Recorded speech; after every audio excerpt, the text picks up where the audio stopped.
Hello kids, हम लोग कक्षा 12वीं एनसीईआरटी जीव विज्ञान का 12वां चैप्टर पढ़ रहे हैं, जैव प्रौद्योगिकी एवं उसके प्रयोग। इसके पहले वीडियो में मैंने आपको जैव प्रौद्योगिकी के अनुप्रयोग की कुछ सामान्य बातें बताई हैं कि किस तरह से हम पौधों को और जंतुओं को हम सुधार सकते हैं, उनकी नस्ल सुधार सकते हैं और उनको हम ज्यादा अच्छे तरीके से प्रयोग में ला सकते हैं। अब हम आगे बढ़ रहे हैं। आणविक निदान। देखिए, कोई भी जब रोग होता है जीवाणु से, विषाणु से या किसी और से, प्रोटोजोआ से, तो सामान्य जो टेस्ट होते हैं जैसे यूरिन टेस्ट है, ब्लड टेस्ट है, इसमें वो बीमारी बहुत बाद में पता चल पाता है जब वो बढ़ चुका रहता है शरीर में। प्रारंभिक स्तर में अगर हम बीमारी का पता लगाना चाहते हैं तो उसके लिए हमको डीएनए लेवल में टेस्ट करना पड़ेगा, एंटीजन लेवल में टेस्ट करना पड़ेगा।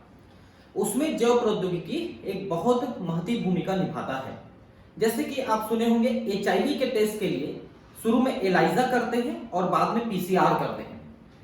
तो उससे फिर पीसीआर द्वारा उस एचआईवी के डीएनए को एम्प्लीफाई किया जाता है, उसकी संख्या को बढ़ाई जाती है और फिर उसकी पहचान कंफर्म होती है कि इसके शरीर में एचआईवी है कि नहीं है।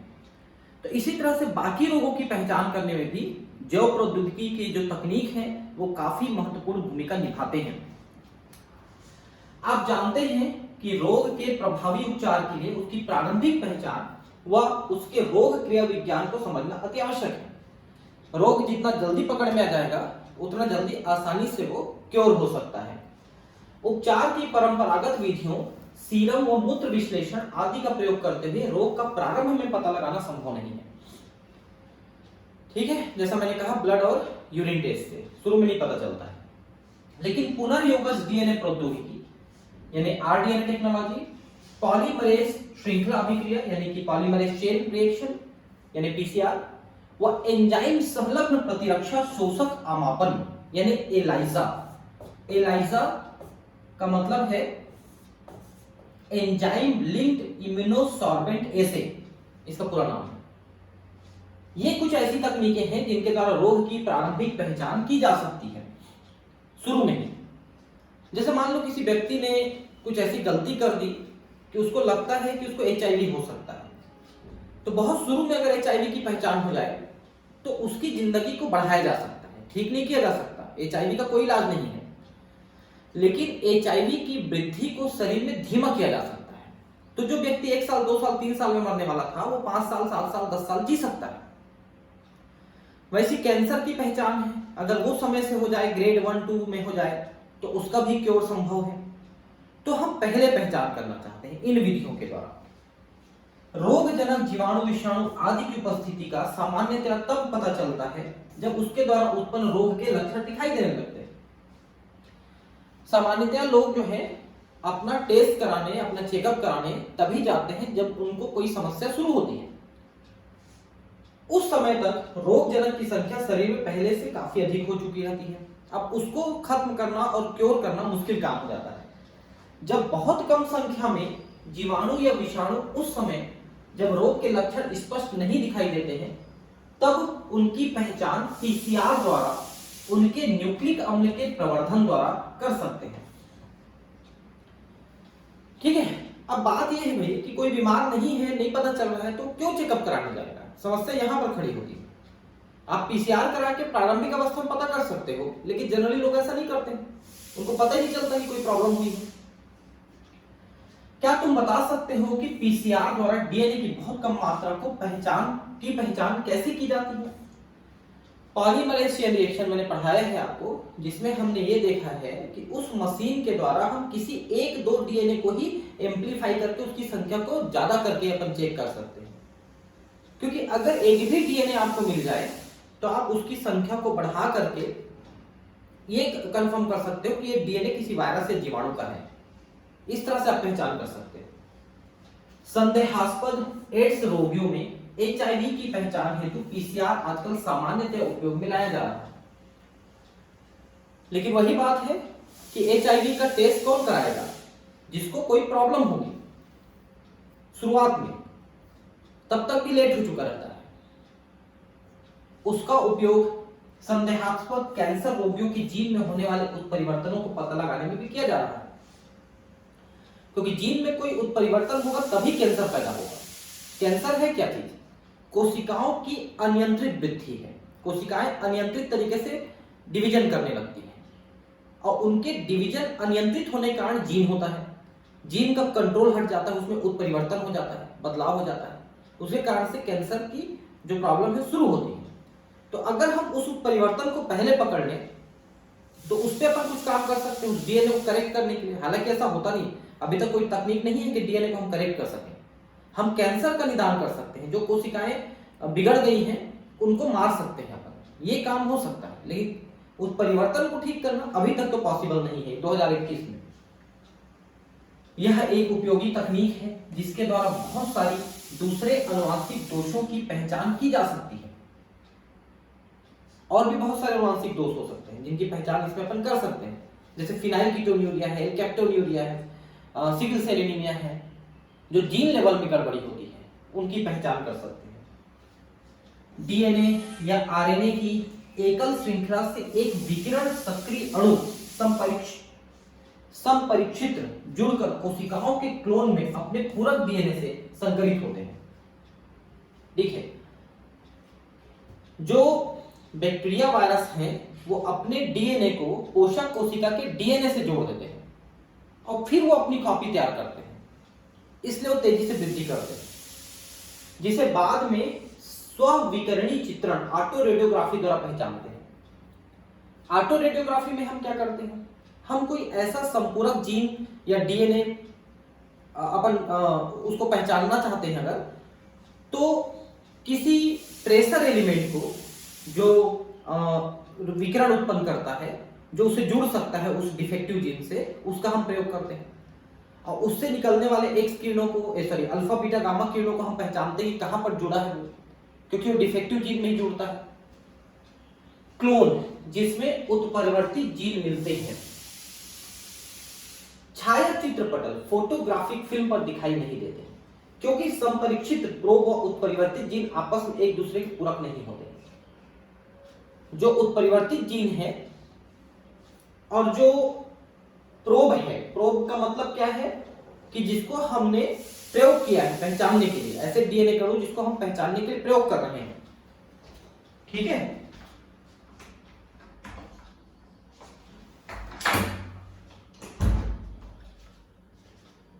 वो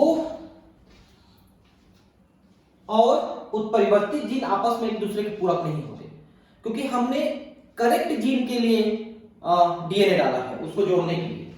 अगर वो डिफेक्टिव जीन है, सॉरी थोड़ा डिस्टर्ब हो गया, अगर वो करेक्ट जीन है तभी वहां जाके जुड़ेगा, अगर वो इनकरेक्ट जीन है तो वहां पर वो नहीं जुड़ पाएगा। तो उसकी नहीं जुड़ने वाली जगह की हम पहचान कर सकते हैं ऑटो रेडियोग्राफी से। एंजाइम संलग्न प्रतिरक्षा शोषक अमापन एलाइजा प्रतिजन प्रतिरक्षी पारस्परिक क्रिया के सिद्धांत पर कार्य करता है। देखिए, अगर हमारे शरीर में कोई जीवाणु विषाणु प्रवेश किया है तो निश्चित है या तो उसका एंटीजन हमारे शरीर में मिल जाएगा और नहीं तो हमारा शरीर उसके लिए एंटीबॉडी बनाया है वो मिल जाएगा। तो इन दोनों में से कोई भी एक चीज आप निकाल लीजिए और दूसरी चीज आप बाहर से प्रयोग करिए। जैसे उसमें से एंटीजन निकाल के आप एंटीबॉडी का प्रयोग करिए या एंटीबॉडी निकाल के एंटीजन का प्रयोग करिए और दोनों की क्रिया कराकर देखिए। अगर कहीं पर क्रिया हो रही है एलाइजा मशीन में और क्रिया होते हुए दिखेगी प्लेट्स में, तो अगर क्रिया हो रही है मतलब आपके शरीर में वो जीवाणु विषाणु प्रवेश कर चुका है, इसका ये मतलब है। तो वो कलर चेंज होकर दिखा देता है एलाइजा टेस्ट। तो शुरू में एचआईवी का टेस्ट भी एलाइजा से ही करते हैं, बाद में फिर उसको पीसीआर से कंफर्म करते हैं एचआईवी का टेस्ट। अब है पारजीवी जंतु, ट्रांसजेनिक एनिमल्स। ट्रांसजेनिक एनिमल्स किसको बोलते हैं? वे एनिमल्स जिनके जीन्स को हमने बदला है, जिनमें कुछ परिवर्तन किया है और वो उस परिवर्तन कारण से उस जीव के जो प्राकृतिक गुण हैं वो बदल गए हैं उस जंतु के। जैसे चूहे को बदला हमने और चूहे में कई प्रकार के दूसरे जीन्स को प्रवेश करा के हम ये देखते हैं कि उसमें किस तरह से परिवर्तन हो रहा है।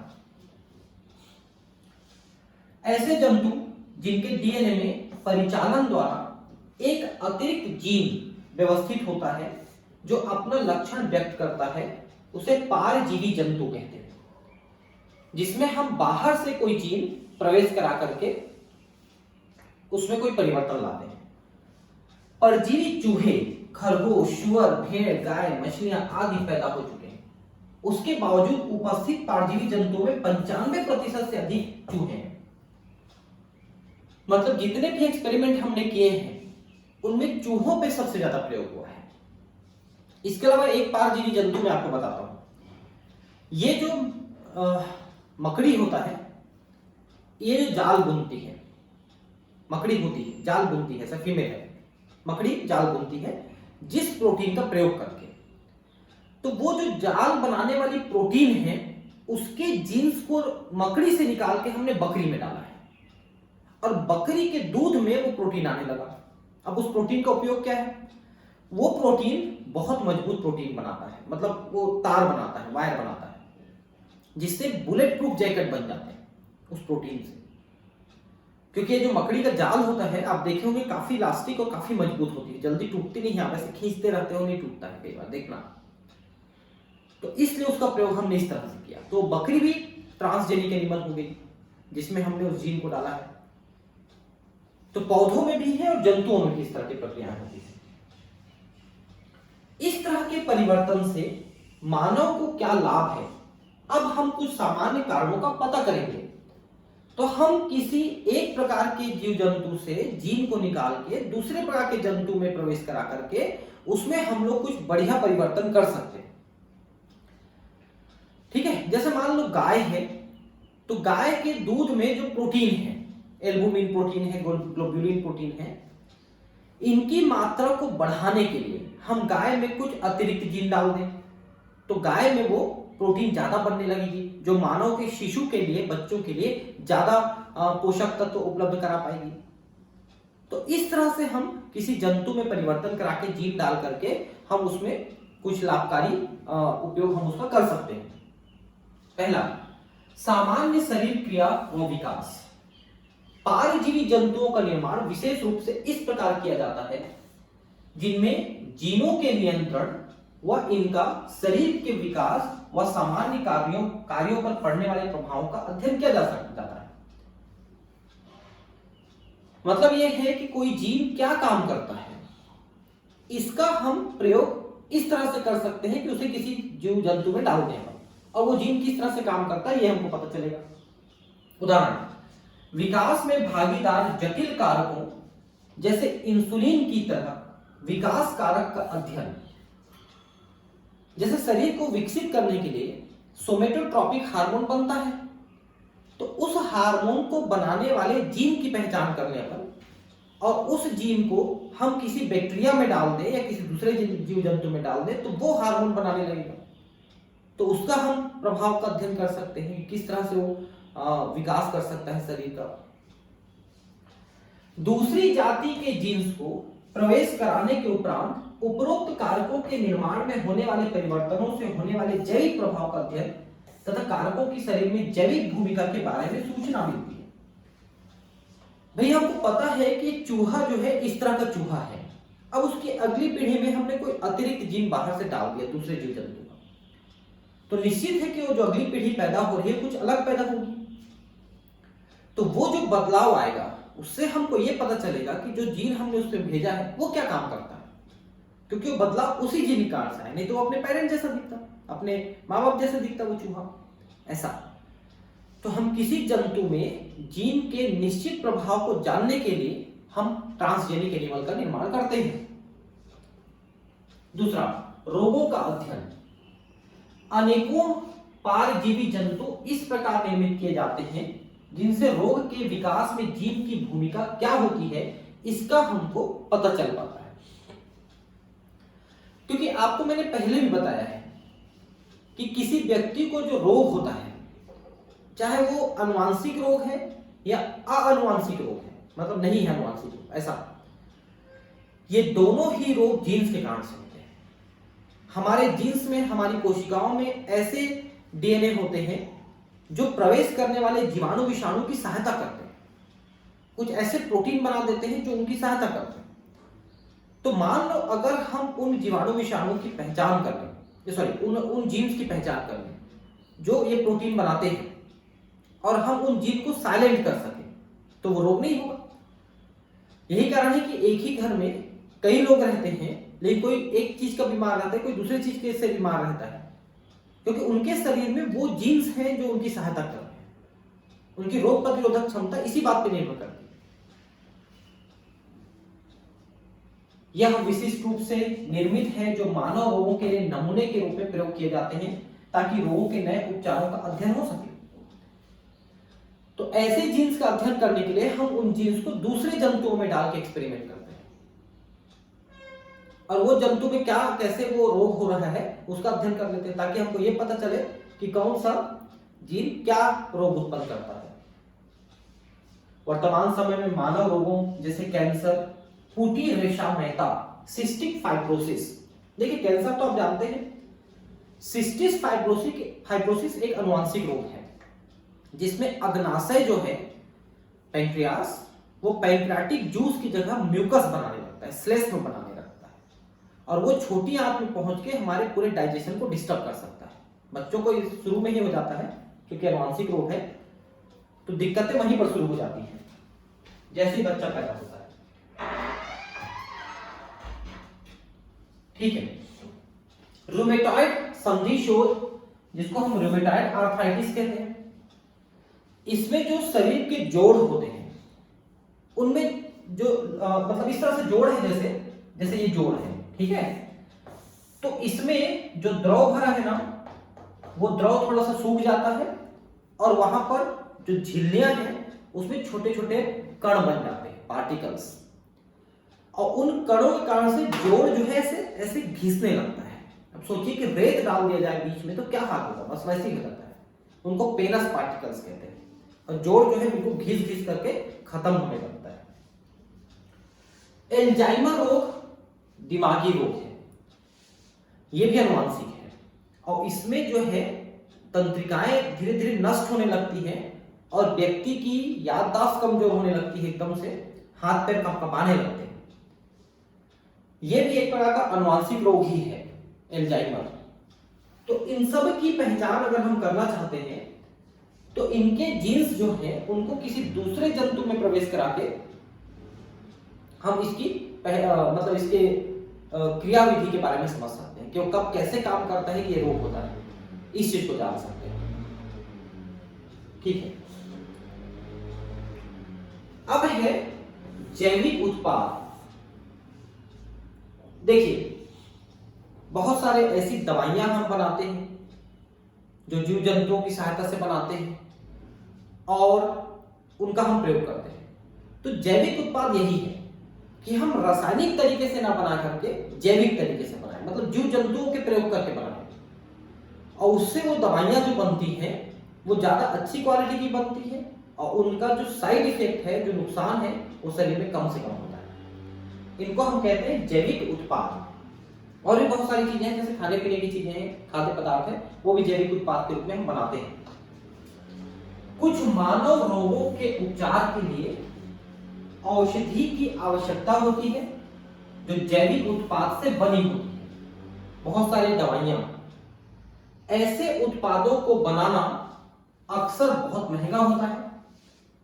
परजीवी जंतु जो उपयोगी जैविक उत्पाद का निर्माण करते हैं उनमें डीएनए के भाग को प्रवेश कराते हैं जो विशेष उत्पाद के निर्माण में भाग लेते हैं। जैसे आपने इंसुलिन बनाया, इंसुलिन को ऐसे आप बनाएंगे बहुत महंगा पड़ेगा, लेकिन बैक्टीरिया अगर आपको बना के दे दे तो बैक्टीरिया को सिर्फ खाने पीने के लिए उसको न्यूट्रिशन चाहिए बस, बाकी वो आपको इंसुलिन खुद बना के दे देगा।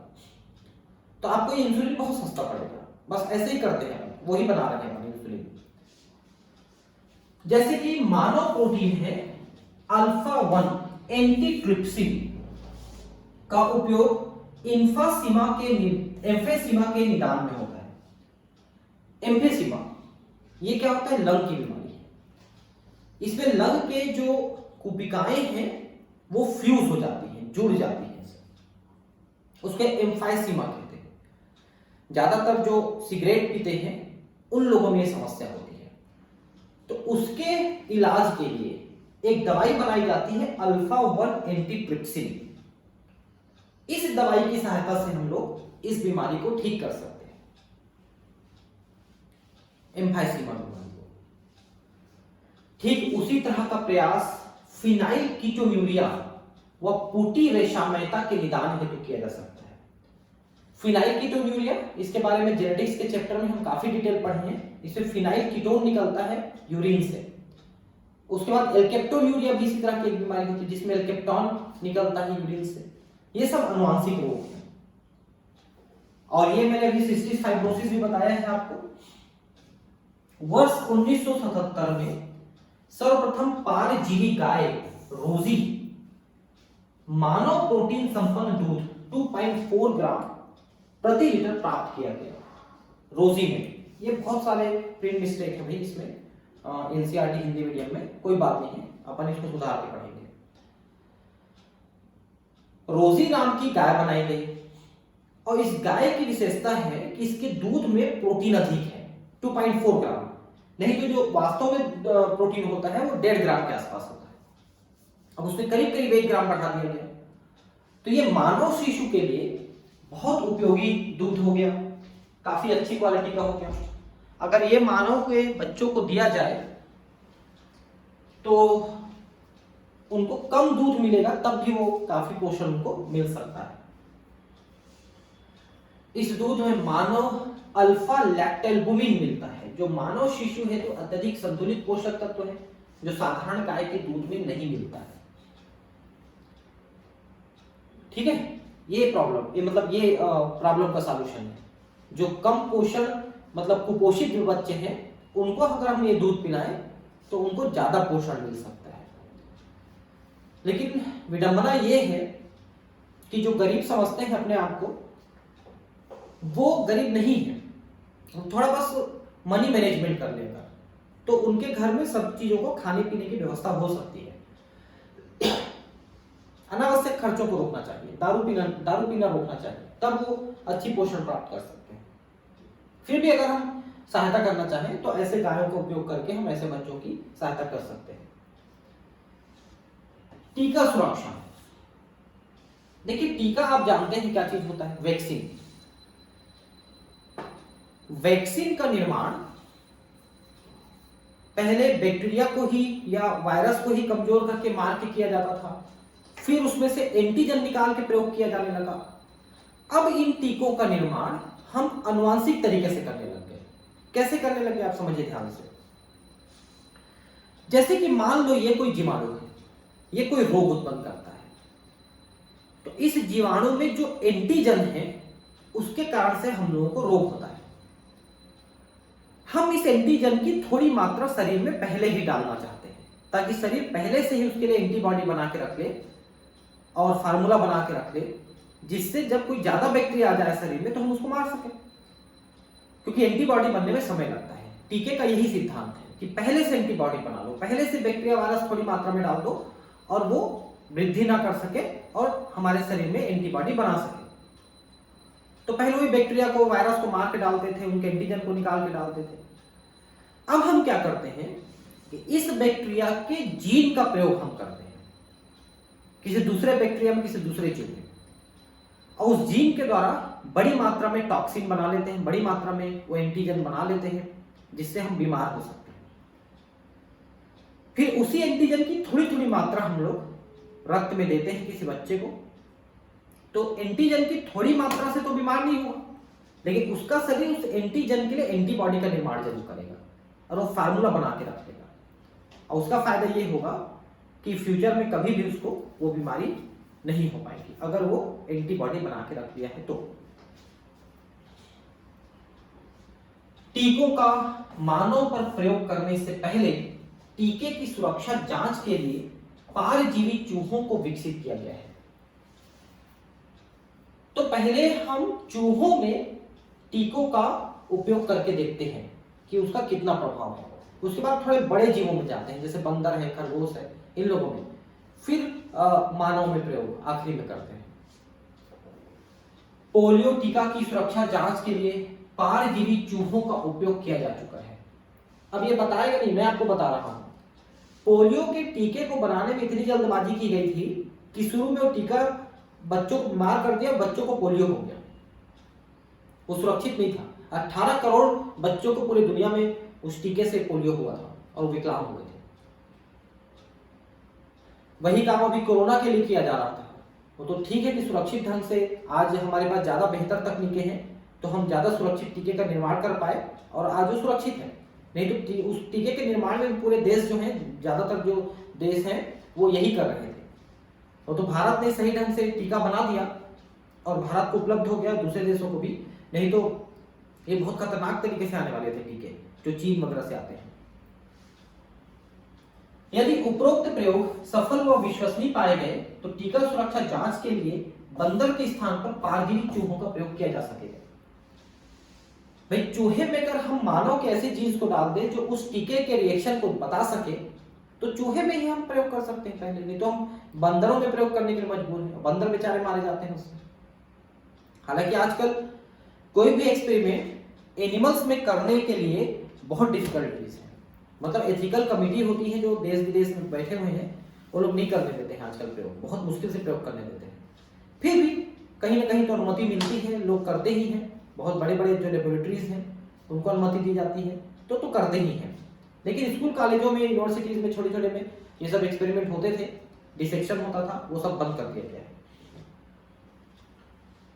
रासायनिक सुरक्षा परीक्षण। रासायनिक सुरक्षा जैसे मान लो कोई ऐसी रासायनिक केमिकल वगैरह है, मतलब रासायनिक पदार्थ है जिनका प्रयोग हम लोग कीटनाशी के तौर पे या किसी दवाई के तौर पे कर रहे हैं, तो उनका किस तरह से प्रभाव पड़ रहा है जंतुओं में, इसका अध्ययन अपन जीन लेवल में कर सकते हैं। यह अविषालुता सुरक्षा परीक्षण कहलाता है। अविषालुता का मतलब होता है उसकी विषाक्तता। उसकी विषाक्तता किस स्तर तक है, वो जीन्स तक पहुंच के क्या करता है, इसका परीक्षण हम रासायनिक सुरक्षा परीक्षण के रूप में कर सकते हैं। यह वही विधि है जो औषधि अविषालुता परीक्षण हेतु प्रयोग में लाई जाती है। पारजीवी जंतुओं में मिलने वाले कुछ जीन इसे अविषालु पदार्थों के प्रति अति संवेदनशील बनाते हैं। ठीक है, तो जीन जो है इन जंतुओं को किसी भी टॉक्सिक मटेरियल के लिए बहुत संवेदनशील बना देते हैं और वो तुरंत उसका प्रभाव दिखाने लगते हैं। तो अगर वो जल्दी हमको प्रभाव दिखा रहा है अपना, तो हमारे शरीर में उस विषाक्तता का क्या प्रभाव होगा, चाहे वो लंबे समय में हो, लेकिन होगा तो जरूर। तो वो हम पहले ही जान जाएंगे कि इस केमिकल का, इस दवाई का क्या प्रभाव है। जैसे कीमोथेरेपी आप सुने हैं कैंसर के लिए, जो सबसे ज्यादा खतरनाक दवाई है, उसमें व्यक्ति मरता ज्यादा है, बचता कम है। तो उसकी विषाक्तता का परीक्षण हम इस तरह से कर सकते हैं चूहों में या दूसरे जंतुओं में कि वो कितना ज्यादा टॉक्सिक है और उससे व्यक्ति के मरने के कितने चांसेस हैं। जबकि अपारजीवी जंतुओं में ऐसा नहीं है, वो विषाक्तता को ज्यादा अच्छे से नहीं बता पाते। पारजीवी जंतुओं को अविषालु पदार्थों के संपर्क में लाने के बाद पड़ने वाले प्रभावों का अध्ययन किया जाता है। उपरोक्त जंतुओं में अविषालुता परीक्षण करने से कम समय में परिणाम प्राप्त हो जाते हैं, क्योंकि जल्दी रिएक्शन दिखाते हैं किसी भी विषाक्तता का। अविषालुता मतलब विषाक्तता। नैतिक मुद्दे। देखिए, हम अभी बात कर रहे थे कि जंतुओं को हम इसमें प्रयोग करते हैं, तो क्या उनका अपना कोई अधिकार नहीं है? आप जंतुओं को टेस्ट के लिए प्रयोग कर रहे हो, जिसको ईश्वर ने अपनी जिंदगी जीने के लिए बनाया है, उसका प्रयोग आप अपने टेस्ट के लिए कर रहे हो। आप उनको तकलीफ दे रहे हो अपने जीवन को सुधारने के लिए। ये कहां तक सही है? आप मानव में टेस्ट करो ना भाई, जो बीमार है उसमें टेस्ट करो ना। आप दूसरे जंतु में कैसे टेस्ट कर सकते हो? दूसरी चीज ये है कि कोई जंतु, कोई जीव, कोई पौधा, कोई जीव जंतु प्राकृतिक तौर पे भगवान ने उसको जैसा भी बनाया है वो उसके जीवन के लिए सबसे उपयुक्त है। आप उसमें बाहरी कोई जीन डाल रहे हो, किसी दूसरे जीव का जीन डाल रहे हो, क्योंकि आप उसमें उस प्रोडक्ट को ज्यादा बनाना चाहते हो। जैसे गाय में ही डाल दिया, चूहे में ही डाल दिया, तो क्या ये सही है? अगर वो जीन उसके लिए उपयुक्त होता तो भगवान पहले से वो जीन देके भेजता उसको। तो ये बहुत सारे नैतिक मुद्दे हैं कि आप दूसरे जीव जंतुओं का प्रयोग अपने लाभ के लिए करते हो, वो कहां तक सही है। ये नैतिक मुद्दा है। आप उनको कष्ट देते हो, उनके जीवन को बदलना चाहते हो, वो प्राकृतिक तौर पे जीना चाहते हैं, आप उनका प्रयोग कैसे कर सकते हो। मानव जाति द्वारा अन्य जीवधारियों के हित साधन बिना विनिमय के और अधिक नहीं किया जा सकता है। तो आप दूसरे का प्रयोग अपने हित साधन के लिए कर रहे हो, वो अब करना मुश्किल है। सभी मानव क्रियाकलापों के लिए जो जीवधारियों के असुरक्षात्मक या सहायक हो, उनमें आचरण की परख के लिए कुछ नैतिक मानदंडों की आवश्यकता है।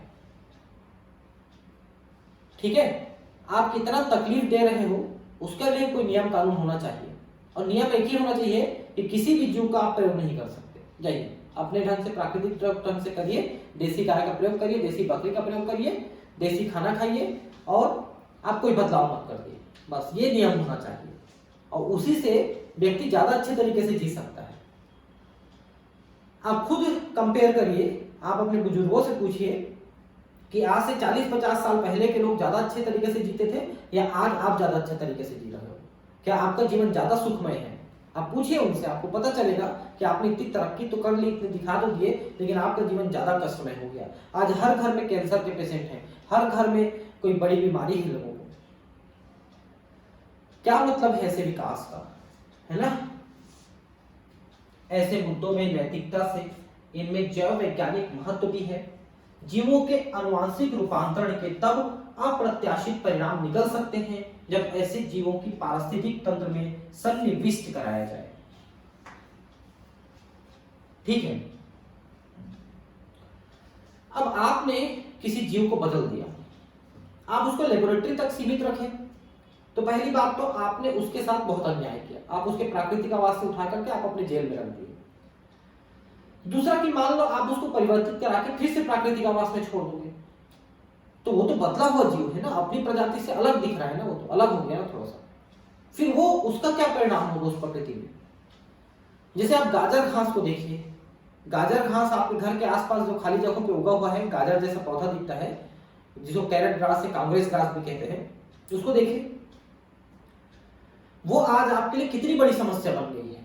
वैसी जलकुंभी है जो आपके तालाबों में दिखता है आजकल, वो कितनी बड़ी समस्या बन गई है। ऐसी समस्या कोई भी ट्रांसजेनिक एनिमल बन सकता है आपके लिए, वो बहुत अधिक ग्रो करने लग जाएगा, क्योंकि उसका प्राकृतिक शत्रु नहीं है। जो प्राकृतिक रूप में पैदा हुआ है उसका कोई दूसरा शत्रु जरूर है जो उसकी संख्या को नियंत्रित करता है, लेकिन आपने उसमें बदलाव कर दिया। अब उसका जो प्राकृतिक शत्रु है उसको नहीं मारेगा तो फिर उसकी संख्या नाप से नाप बढ़ने लग जाएगी। ऐसी बहुत सारी समस्याएं पैदा हो सकती है आपके उसके प्राकृतिक तौर पे छोड़ देने से। इसलिए भारत सरकार ने ऐसे संगठनों को स्थापित किया है जैसे कि GEAC, genetic engineering approval committee, जो ये अप्रूव करती है कि आप जो कार्य कर रहे हो वो सही है कि नहीं, जो आपने जीव जंतु में बदलाव किया है वो कितना हद तक सही है, जो कि GM अनुसंधान संबंधी यानी जेनेटिकली मॉडिफाइड अनुसंधान संबंधी कार्यों की वैधानिकता तथा जन सेवाओं के लिए GM जीवों के सन्निवेश की सुरक्षा आदि के बारे में निर्णय लेगी। हालांकि सब भ्रष्टाचार से पीड़ित हैं। जैसा मैंने आपको बताया था कि बीटी कॉटन का जब निर्माण किया गया शुरू में, बीटी कॉटन में, तो उसके प्रयोग की अनुमति भारत सरकार ने नहीं दी थी, क्योंकि वो बहुत खतरनाक तरीके से विषैले पदार्थ को उत्पन्न करता है जिससे कीड़ा मरता है। तो भैया तो विषैला पदार्थ है ना, वो तो मानव शरीर में भी कुछ ना कुछ ऐसा प्रभाव डालेगा जो मानव शरीर को डिस्टर्ब कर सकता है। तो इसलिए बहुत समय तक उसकी अनुमति नहीं दी गई, लेकिन बाद में दे दी गई। अब कैसे दी गई, किस अवस्था में दी गई, उस पर कमेंट करना ठीक नहीं है अभी इस वीडियो में। आप भी समझ सकते हैं भारत की क्या प्रथा चलती है ये सब चीजों में अनुमति लेने की, कैसे अनुमति मिलती है, ये सारी चीजें तो आप भी जानते हो, मुझे बोलने की जरूरत नहीं।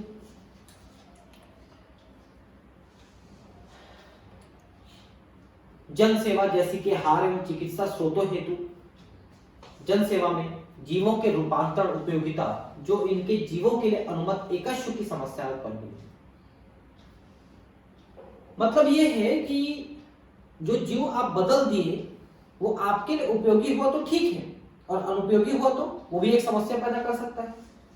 जनमानस में इस बात को लेकर आक्रोश है कि कुछ कंपनियां आनुवांशिक पदार्थों, पौधों, अन्य जैविक संसाधनों का उपयोग कर बनने वाले उत्पाद और तकनीकी के लिए एकस्व पेटेंट प्राप्त कर रहे हैं।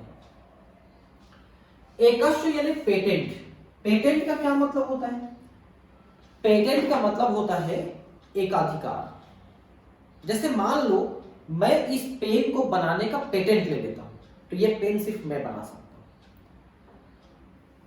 इस तरह के पेटेंट इलीगल तरीके से लिए गए हैं अमेरिका में। जैसे आप जानते हो कि भारत में हजारों सालों से नीम का प्रयोग बीमारियों के इलाज के लिए किया जाता है, उसमें उन्होंने पेटेंट ले लिया, बोले नहीं अब इसकी दवाइयां हम ही बना सकते हैं। वैसे गौमूत्र का है, हल्दी का है, बासमती राइस का है, इनका पेटेंट अमेरिका की कंपनियों ने ले लिया, जिसका प्रयोग भारत में हजारों सालों से किया जा रहा है। और भारत से वो सीख के गए और वहां पर उन्होंने पेटेंट ले लिया कि अब हम इसका प्रयोग करेंगे, आप नहीं कर सकते। मतलब मैं अगर नीम का प्रयोग करना चाहता हूं तो मुझे अमेरिका से अनुमति लेनी पड़ेगी। उसका ये मतलब है, मतलब उसके व्यापार करने के लिए, पर्सनल यूज करने के लिए कौन देखने आ रहा है, लेकिन व्यापार आप नहीं कर सकते।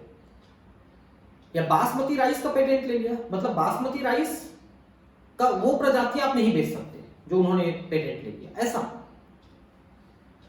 तो हमने कई कानूनी लड़ाइयां लड़ी हैं भारत वालों ने, और कुछ पेटेंट को हमने कैंसिल कराया है। जैसे बासमती राइस है, नीम है, इनके कुछ पेटेंट कैंसिल हुए हैं। उनमें सिद्ध किया हमने जाकर के कि देखिए हजारों सालों से हमारे ग्रंथों में इनका प्रयोग लिखा हुआ है और आप इसको पेटेंट करा रहे हो। तो हम पेटेंट कराए, बल्कि हमारे पास पहले से ये विधि है, आप गलत तरीके से लिए हो। लेकिन वो तो अमेरिका है, अपने लोगों को ज्यादा सुनता है। फिर भी कुछ कोर्ट ने हमारे पक्ष में दिया है निर्णय और कुछ पेटेंट को उनका कैंसिल किया है।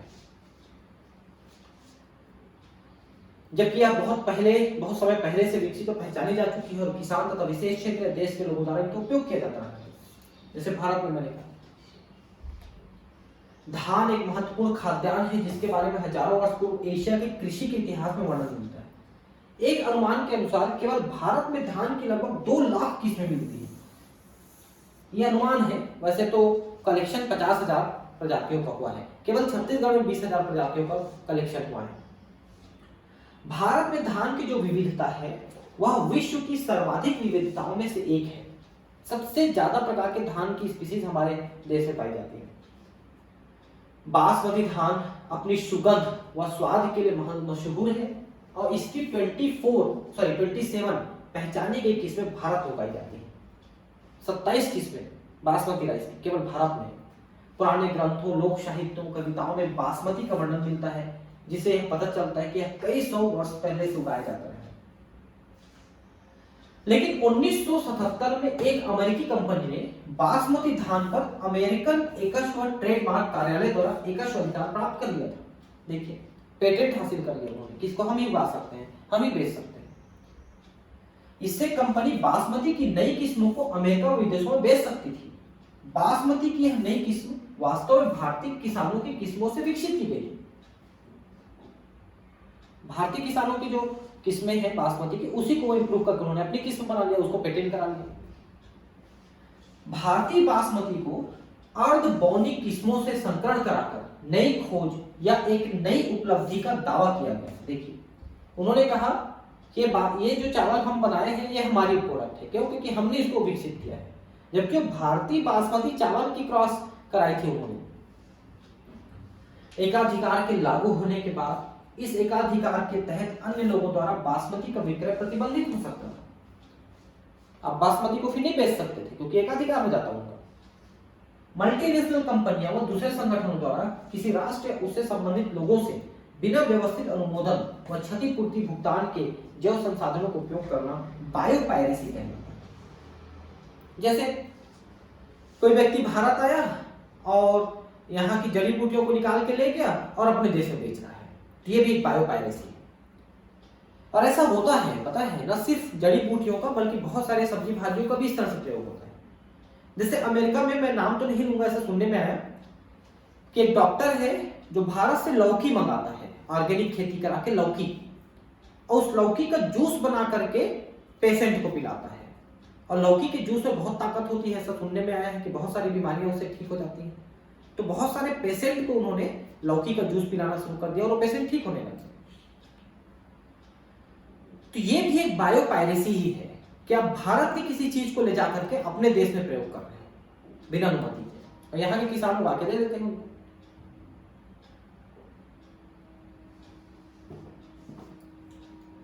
तो जड़ी बूटियों का तो इस तरह से बहुत प्रयोग पूरी दुनिया में हो रहा है, और ये बायोपायरेसी का बहुत साधारण सा एग्जाम्पल है जड़ी बूटियों का।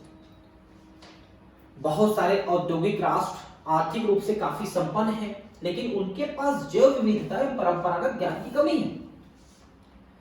अमेरिका है, यूरोप है, ब्रिटेन है, जापान है, बहुत पैसा है इनके पास, लेकिन जड़ी बूटियां नहीं है, प्राकृतिक संसाधन नहीं है, जंगल नहीं है, जीव जंतु नहीं है जिन पे ये काम कर सके। इसके विपरीत विकसित व अविकसित विश्व जैव विविधता व जैव संसाधनों से संबंधित परंपरागत ज्ञान से संपन्न है। आज हमारे घर के जो बड़े बुजुर्ग हैं उनको सैकड़ों ऐसे फार्मूले पता रहते हैं जिनसे वो घर में किचन में जो उपस्थित चीजें हैं उन्हीं से बहुत सारी चीजों का इलाज कर लेते हैं। जैसे कोई सर्दी खांसी हुआ, तुरंत तुलसी रस, अदरक रस मिला करके उनको पिलाना शुरू कर देते हैं शहद के साथ, और 2 दिन में सर्दी ठीक हो जाती है। अमेरिका वाले उसी के लिए बॉटल बॉटल दवाई पीते हैं, आप भी पीते हो। शहरों में रहने वाले बच्चे इसी तरह के बड़े होते हैं। ठीक है, मेरे खुद की बड़ी बेटी जो है अभी 11वीं क्लास में है, वो छोटी थी, बहुत सर्दी होती थी, शुरू में हम भी डॉक्टर के पास ही ले जाते थे, वो नहीं ठीक कर पाया। आखिर में वही तुलसी रस, अदरक रस पिला पिला के उसको पूरी तरह से ठीक किया हमने, और वो परमानेंट ठीक हो गया।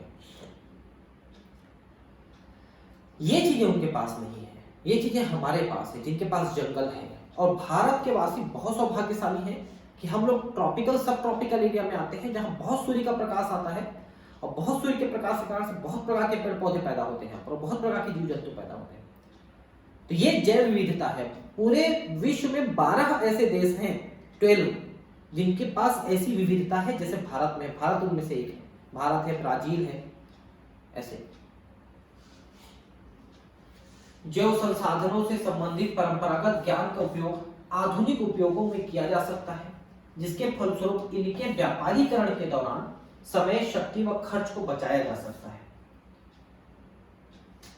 ठीक है, आधुनिक तरीके से अगर हम थोड़ा और विकसित करें इस ज्ञान को, हमारा दुर्भाग्य रहा कि हमारे नालंदा यूनिवर्सिटी को जला दिया गया आक्रांताओं के दौरान। अगर वो आज भी रहता हमारे पास, तो वहां इतनी पुस्तकें थी, इतने ग्रंथ थे जो 3 महीने तक जलते रहे थे। अगर वो आज हमारे पास होते, हम उन पर दोबारा रिसर्च करते और हम उस ज्ञान का प्रयोग आज हम आधुनिक तरीके से कर पाते हैं। लेकिन वो दुर्भाग्य था हमारा कि जल गया। ज्यादातर हमारे पुराने जो ज्ञान थे उसमें नष्ट हो गए, नहीं तो हमारे पास हर चीज बनाने की शक्ति थी, हमारे पास हर चीज बनाने के काम था। ऐसा है। विकसित व विकासशील राष्ट्रों के बीच अन्याय, अपर्याप्त क्षतिपूर्ति व लाभों की भागीदारी के प्रति भावना विकसित हो रही है। तो विकसित देश क्या करते हैं, अविकसित देशों से कुछ पैसे देके कोई नॉलेज खरीद लेते हैं, फिर उसका प्रयोग वो अपने लिए बहुत ज्यादा पैसे कमाने के लिए करने लगते हैं। समझ रहे हैं? जैसे कैंसर के इलाज के लिए गौमूत्र का प्रयोग देखिए, भारत में राजू दीक्षित जी महाराज भी बताते थे, और भी बहुत सारे लोग जानते हैं कि गौमूत्र में कैंसर को ठीक करने की क्षमता है, हल्दी में कैंसर को ठीक करने की क्षमता है। अगर गौमूत्र और हल्दी को मिला के पिया जाए तो कैंसर 3rd स्टेज में भी कंट्रोल हो जाता है। अब उसको गौमूत्र को ले जाके अमेरिका वाले पेटेंट कराने की कोशिश कर रहे हैं कि हम इनसे कैंसर का इलाज करेंगे, आप गौमूत्र पिला के कैंसर का इलाज नहीं कर सकते, ऐसा नियम बनाना चाहते हैं। लेकिन ये बताइए, इस टाइप का जो अन्यायपूर्वक बात है वो हो रही है, और उसकी क्षतिपूर्ति भी लोग नहीं दे रहे हैं। इसके कारण कुछ राष्ट्रों ने अपने जैव संसाधनों और परंपरागत ज्ञान का बिना पूर्व अनुमति के उपयोग पर प्रतिबंध के लिए नियमों को बना रहे हैं। आप इस तरह से भारत आके या दूसरे देश जाकर के आप वहां के संसाधन नहीं ले जा सकते, इस पे कड़ा नियम होना चाहिए। भारत में भी है कुछ नियम इस तरह। भारतीय संसद ने हाल ही में भारतीय एकस्व बिल, इंडियन पेटेंट बिल में दूसरा संशोधन पारित किया, जो ऐसे मुद्दों को ध्यानार्थ लेगा, जिसके अंतर्गत एकस्व नियमों संबंधी आपातकालीन प्रावधान तथा अनुसंधान में विकासीय प्रयास शामिल है। ये कमेटी जो है पेटेंट के विरुद्ध लड़ती है। जैसे दूसरे देश में कोई पेटेंट करा लिया, भारत के नॉलेज को लेकर के उनके विरुद्ध लड़ने का काम करती है, और पेटेंटिंग के जो नियम है उनको बनाती है कि आप पेटेंट कैसे ले सकते हो। जैसे मान लो मैं ही भारत में ही रह के मान लो नीम का प्रयोग किसी विशेष बीमारी को ठीक करने के लिए करता हूं और मैं उसका पेटेंट लेना चाहता हूं, तो फिर वो नहीं लेने देगी, क्योंकि वो जानती है कि नीम जो है क्या क्या बीमारियों में हमेशा से काम आते रहा है। अब मैं उसको किसी ग्रंथ से, मान लो चरक संहिता से या वाग्भट संहिता से, मैं उस नॉलेज को लेकर के फिर उसको पेटेंट करा लूं, ये तो गलत बात है ना। तो ऐसा वो इन सब चीजों पे ध्यान रखती है। ठीक है, तो ये चैप्टर तो खत्म हो गया बॉस। अब अगला चैप्टर लेके अगले क्लास में मिलते हैं। ठीक है, थैंक यू, बाय।